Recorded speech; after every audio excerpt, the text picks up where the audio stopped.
In this module, we are going to talk about anti globalization,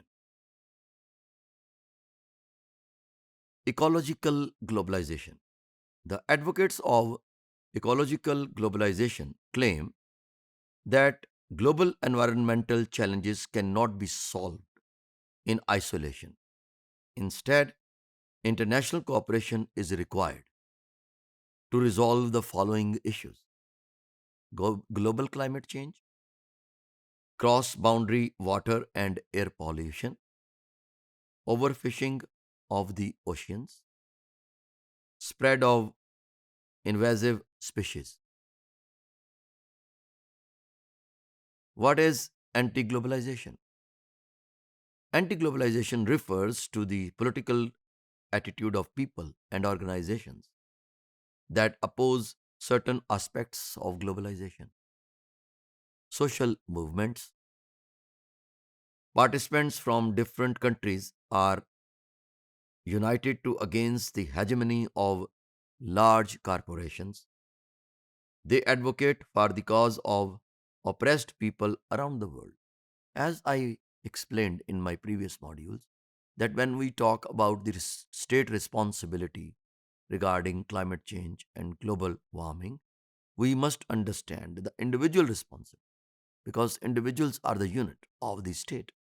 So, being the unit of the state, we collectively have to understand that how we have to support our system that it could get that engagement and cooperation from other states. So, individuals in all states need to be responsible for this global cooperation to protect the environment. Here are some motives. The major cause of anti globalization is that globalization globalizes capital and powerful corporations, not people and unions.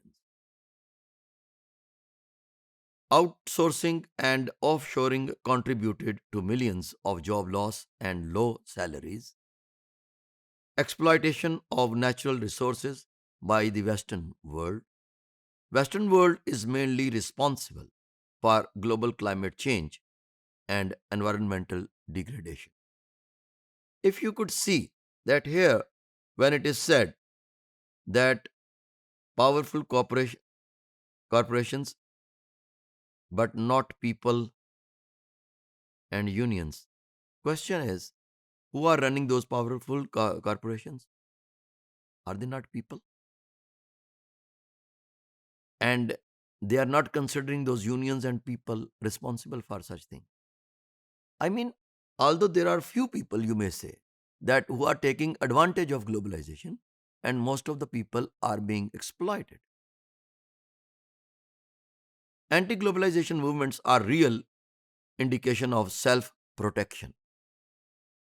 Globalization already resulted in adverse political, economic, cultural, and environmental effects.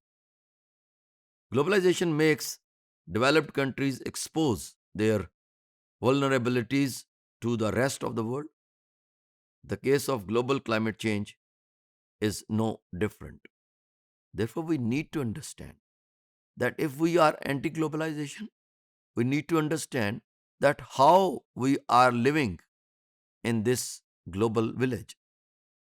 Can we isolate ourselves and not taking those changes and adopting those changes?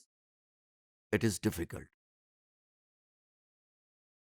The Western world, developed world, and rich industrialist nations are responsible for aggravated pollution, global warming, losses in biodiversity, and extinction of many species.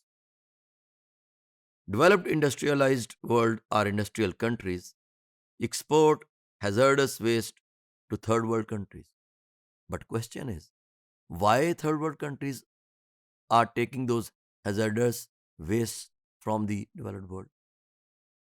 So what I want to make a point here that individuals are the leaders, are the decision makers who are sitting in developing world, they need to understand that such and such waste is going to pollute the environment and going to damage the state seriously.